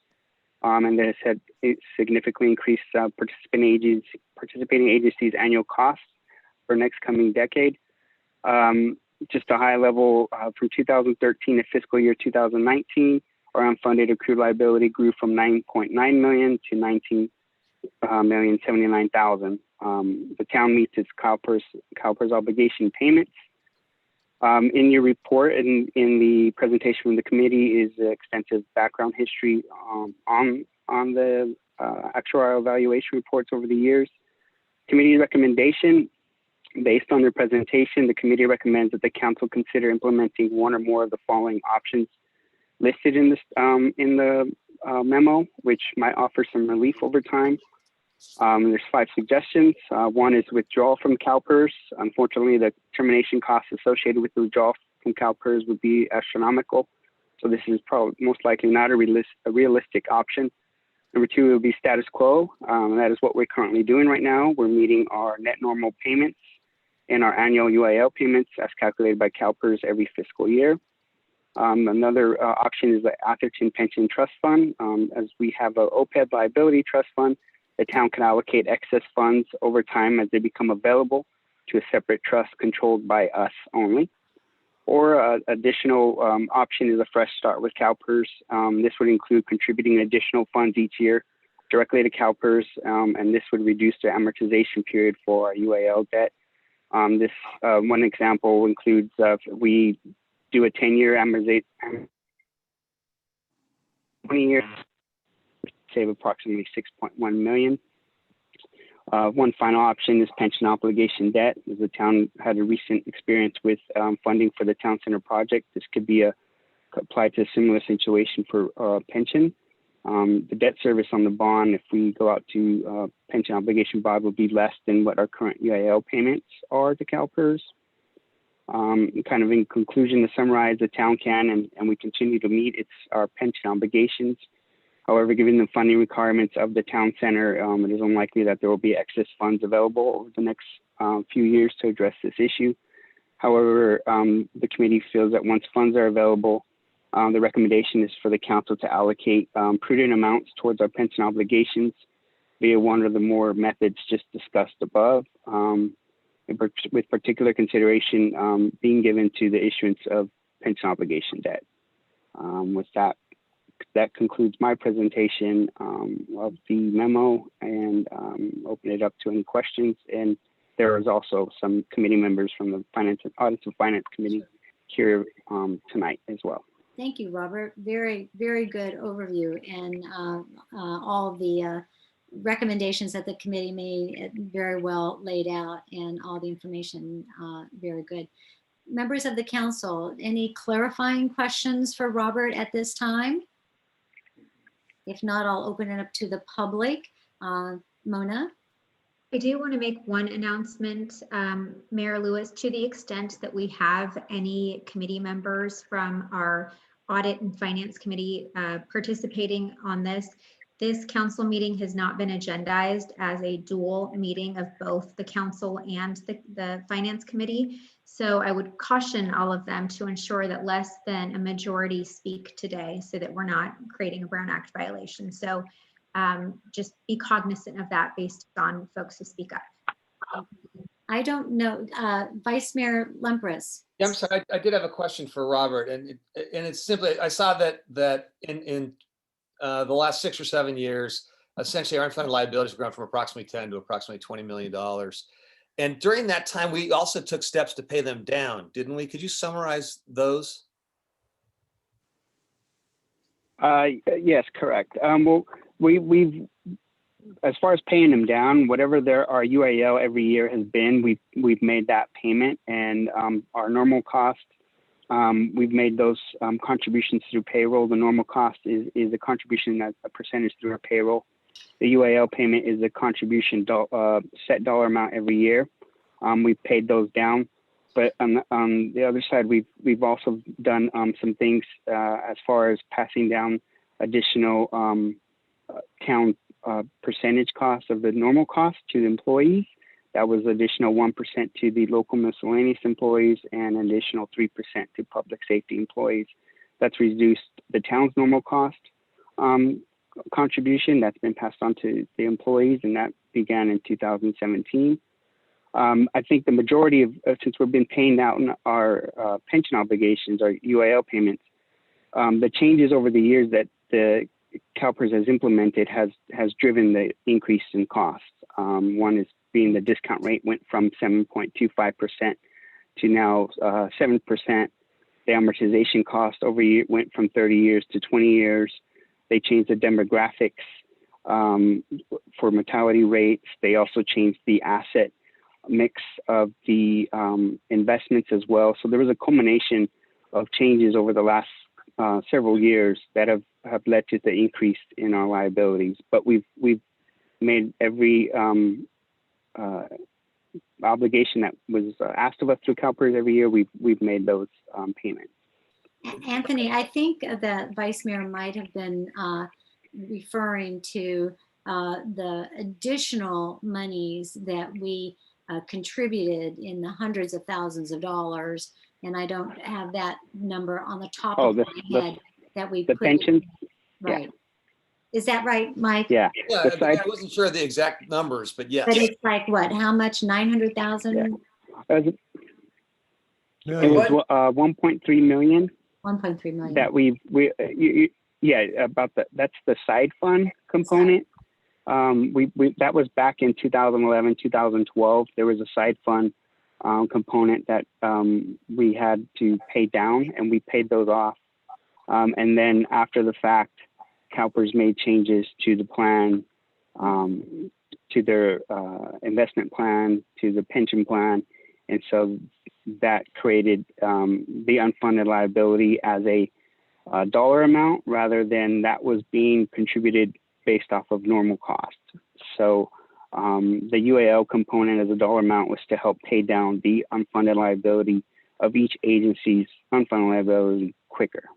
Yeah. So I think Councilmember Widmer has a remark to maybe respond to on this. Yeah, there was a 5-year chance to pay back because the CalPERS said we have to catch up. And they gave you a 5-year chance to make it up. And we decided to pay the 5 years all at once up front. And the problem was that when they invested it and as they keep changing things, our liability continues to go up. So they're not making good investments to meet their numbers is the problem. So we give them extra money, we give them money earlier, and we should have gotten the time value of that money. But in reality, we didn't because of the fund that we're in and how it's being managed. So it's tricky to, because they're always changing the rules on us, right? In a sense. And so if we take a big bucket of money and try to pay things down, it doesn't always pan out the way we want it to. So if that answers your question, Vice Mayor and Councilmember DeGoya has it. Did you have something to say, Mike? Okay. You need to unmute yourself, Rick. Thank you. There you go. My question is, I recognize the seriousness of this. This is a really serious issue. I'm glad the committee's focused on it. I know it's a big part of your focus because this is such a big issue. And what to do is so hard to figure out because of the problem. I very much appreciate the recommendations. The question is, and maybe it's not for now because this is not something we can implement right away because it takes money, but the relative benefit of each of these different solutions to us in dollar amounts, Robert, is something that at some point where we're going to want to really understand. Okay. All right. Thank you. Okay. I have a couple of raised hands from committee members from the Audit and Finance. And Anne, would you like to go first? You had your hand first. Sure. Thanks very much. I mostly just wanted to say that I'm here. I've been here the whole meeting, but the main reason I'm at this meeting is because I am the current chair of the Audit and Finance Committee, and I wanted to make sure that if there are any questions that you have of us, that we would have representatives here. More importantly, the immediate past chair, Bob Polito, who knows way more about this than I do, and who was the primary author of the memo, which I think came out very nicely. I mean, it's a sad story, but you can understand it anyway. So I would love to have Bob say something, but let me just, in deference to council, so there are 5 members of the Audit and Finance Committee, I believe, and there are only 2 of us here. So are we okay? Yes, that's fine. Great, thanks. I'm done. Okay. And so Mr. Polito, you're next. Thank you. Thank you, Madam Mayor. One minor correction, Bill. We did make, when we first started paying off our side fund, we did make the payments on an annual basis for several years before we made the lump sum payments. But to put this in perspective, when our plan was merged in with others in 2005, the requirement was that we had to be at the same level of funding as the other participants in those pools. And that level was approximately 87%. Mm. So that means that when the side funds were paid off, and they have been paid off, we should have been at 87% funded through 2005. Since 2005, every single year, we have made in full our annual required contribution payment. That payment supposedly, according to CalPERS and their calculations, covers the cost of all benefits earned by the plan participants in that fiscal year. We made all those payments. Secondly, as I said, we paid off the side funds. And thirdly, not counting the side funds, we've paid several $1 million now towards our unfunded accrued liability.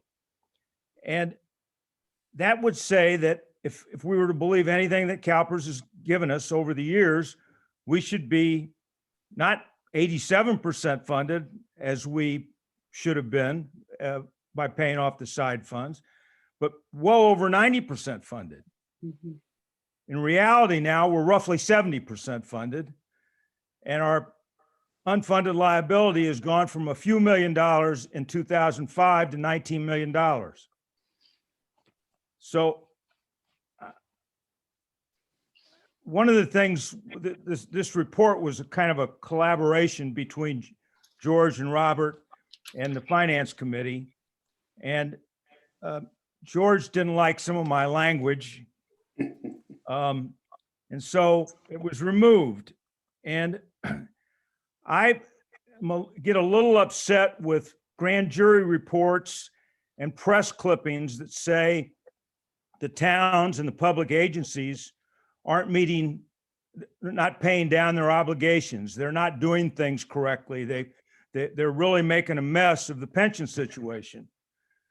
Whereas in reality, CalPERS, every single aspect of their performance over the past 10 years has been abysmal. Mhm.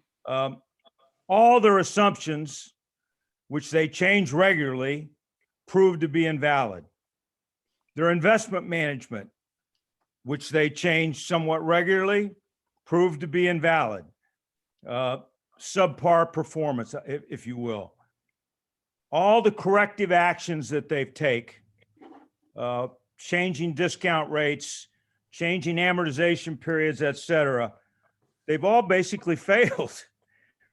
I have absolutely zero confidence in anything they do, including their actuarial reports, which is what this is all based on. Mm. So contrary to my good friend George, I appreciate his understanding to try and be political in these reports, but I think public agencies need to start going on record that something has to change at CalPERS starting from the top down, because every single aspect of how they've run their business the past 10 years has been totally unacceptable. I have nothing else to say right now. I get Thank a you little very emotional much, about this. Committee member Polito. And I think Mr. Roberts would like to have a rebuttal, not a rebuttal, just a remark.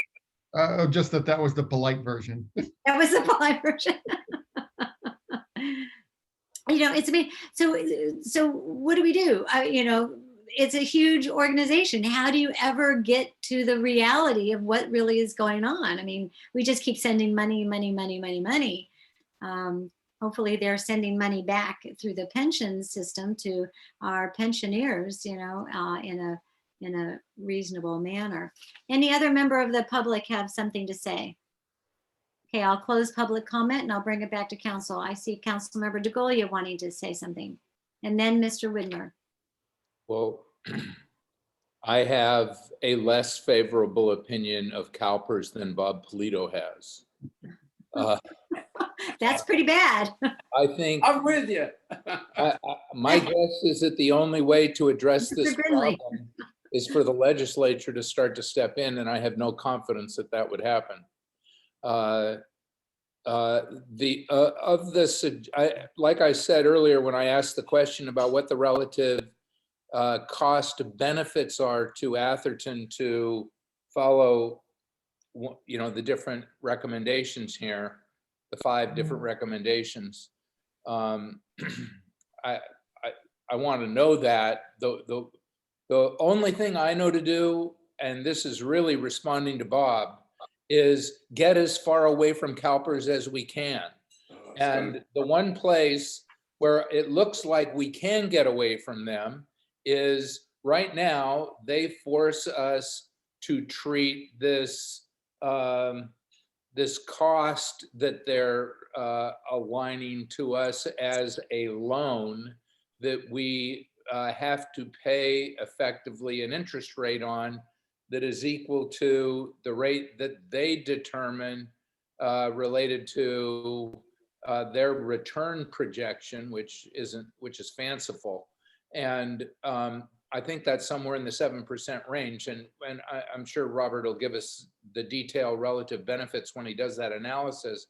But one of the suggestions, I believe, is to borrow like we have borrowed on the COP for the town center. And if at the time that we borrow, the relative cost, the interest rate on those funds is substantially less than what CalPERS charges, which I believe it is today, then we should absolutely do that and do it as extensively as we possibly can, because they're charging us something like 7% interest when there's a market rate in the 2% range. And the last thing I want to do is give them that money. Okay, Mr. Widmer. Yeah, so first off, I've got a couple comments. One comment is if you look about CalPERS on the back sheets after the recommendations, I wonder how many people they have working there and what the heck they're doing for $528.8 million. I think that their budget is out of control and, for what they're doing and how they're performing. Now, I think Bob and the team put together an excellent report, and kudos to them. And Bob, I liked your other non-political summary. I agree with it very much. I think that if we're going to take any of these actions, and we should explore, I do believe that your recommendation on the side fund, which we've talked about several times, which is item number 3. And I like the idea that you had with regards to item number 5. However, if we take a bond, I believe there may be some regulations on, we have to use that money on doing something with it. So we can't take that money and keep it and then grow it ourselves. We have to put it in, like they said up here. And they said, oh, that will drop your rate down. Well, okay. But when they've had money in advance, they haven't performed well with it. So, I'm a little skeptical about that, but number 5 was very, intriguing, and, kudos to you, Bob, for coming up with that. But 3 or 5 are the only, obligations or only viable alternatives that I think we should really delve into. Okay, thank you. Vice Mayor? Yeah, first, I really want to thank the Audit and Finance Committee for a lot of good work. I know it's a lot of work.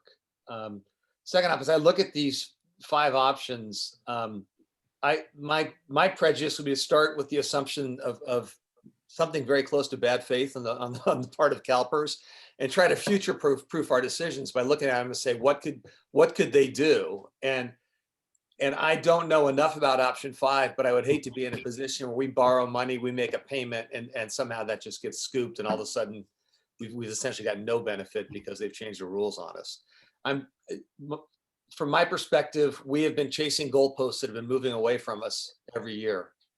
And whatever we decide to do, I think we should be very realistic that that's going to continue, and we should factor that into our decision making. And I don't know which way that would push us, but I would have zero trust that the rules will not change to our detriment.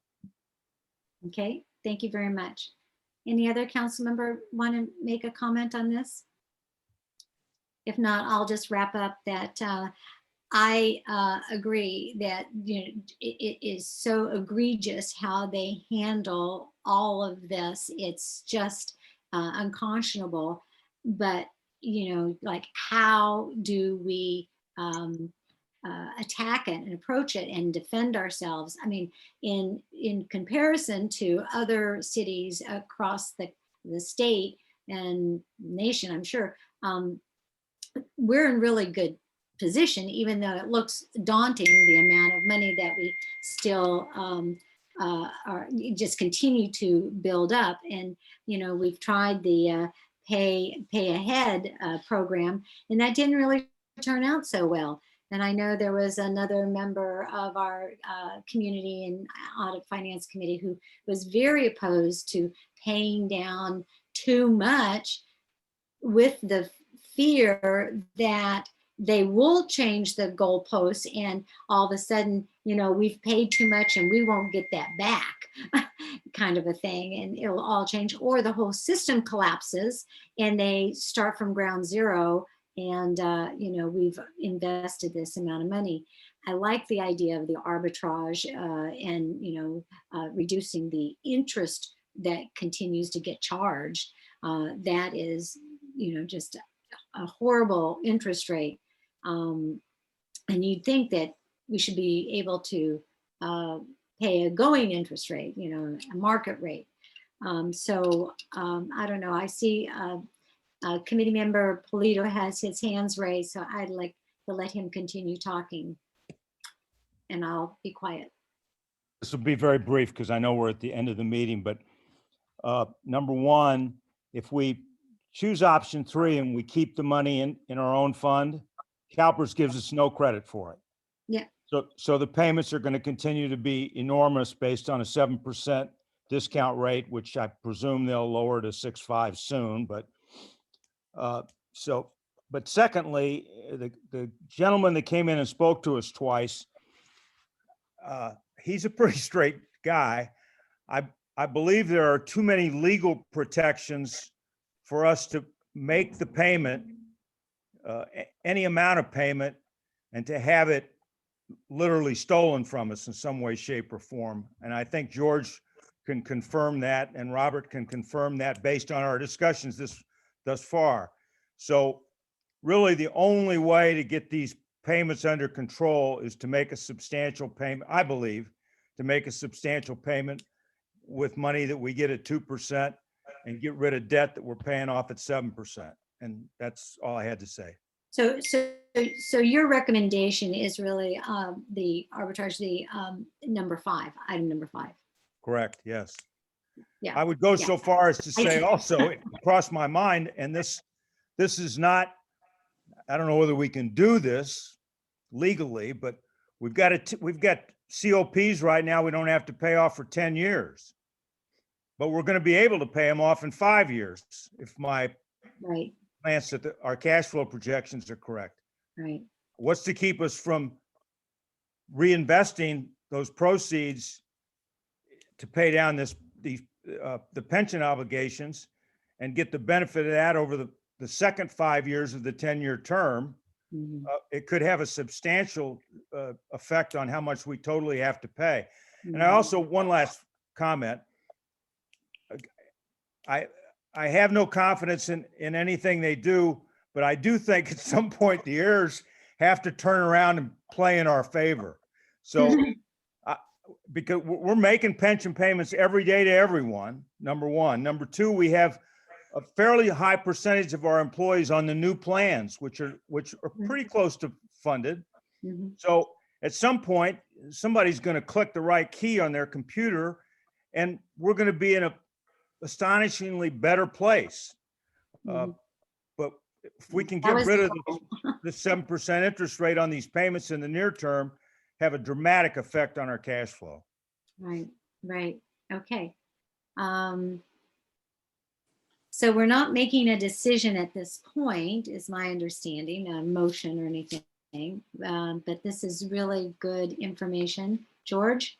Yes, that's correct. All we were seeking was some feedback, and I think that the finance committee's got the subcommittee of Ann and Bob that can continue pursuit of this issue for Councilmember DeGolia's request of trying to put some dollars around each of the particular options, so we have some reality that you can speak around probably in the next 2 or 3 years as we near close to paying off the COPs.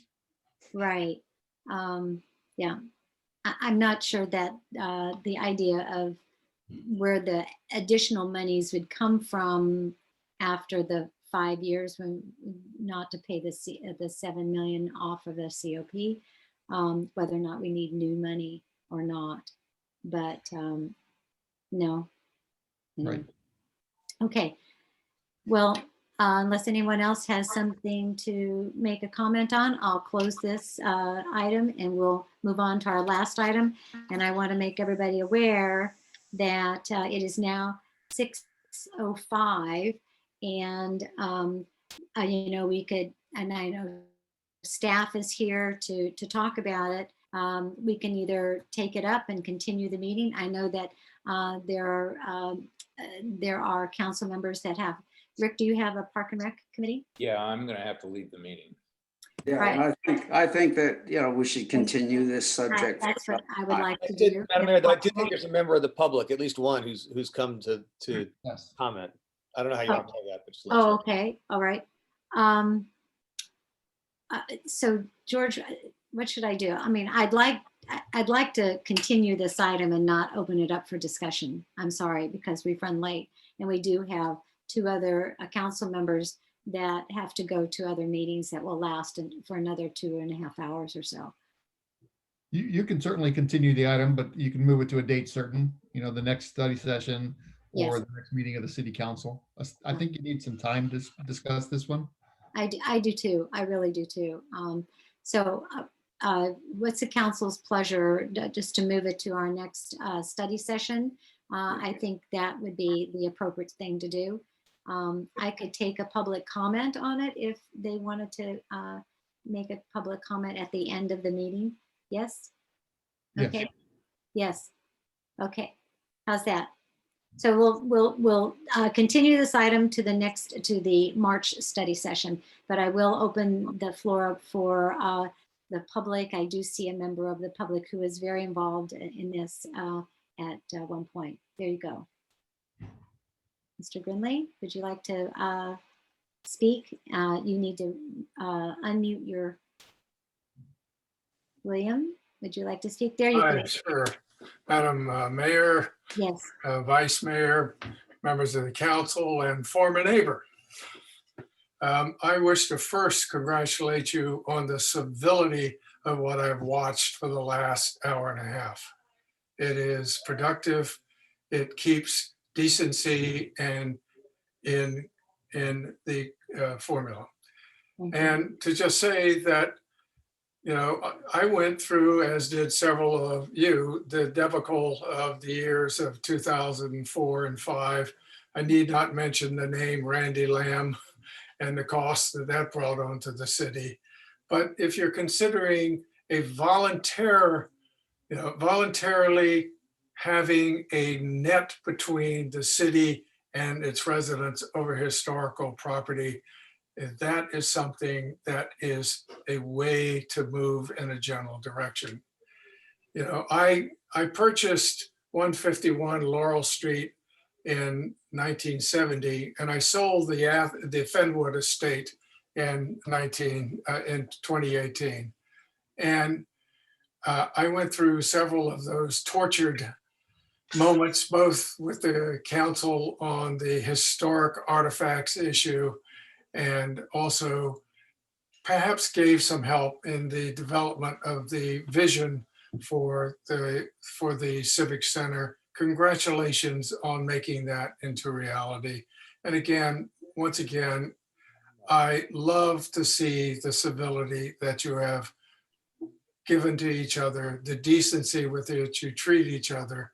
And I will come back, and whatever date you let me know, and you may still have my email, please let me know, and I'll come and share my thoughts. Best to all of you for 2021. Oh, thank you, Mr. Grinley. We miss having you in town, and I just want to thank you so much for all of your hard work over the years on the high-speed rail issue. And, you know, it did not go unnoticed for the town of Atherton. And yes, and your Fenwood estate, it's gloriful, and all the work you did on the heritage artifact. And all the work the successor buyer has done to it too. I've been there half a dozen times and I am astounded at how nicely he is doing it. It's really good, really good. Okay, thank you all. If there's no other public comment, I'm gonna call for a motion to adjourn. So moved. Thank you. Second? Okay, all in favor, aye. See you Aye. all later. Thank you Okay. all. Thank you See you very, later. very much. Bye-bye. Thank you. Good evening. Bye-bye. Bye. Hi to Joe.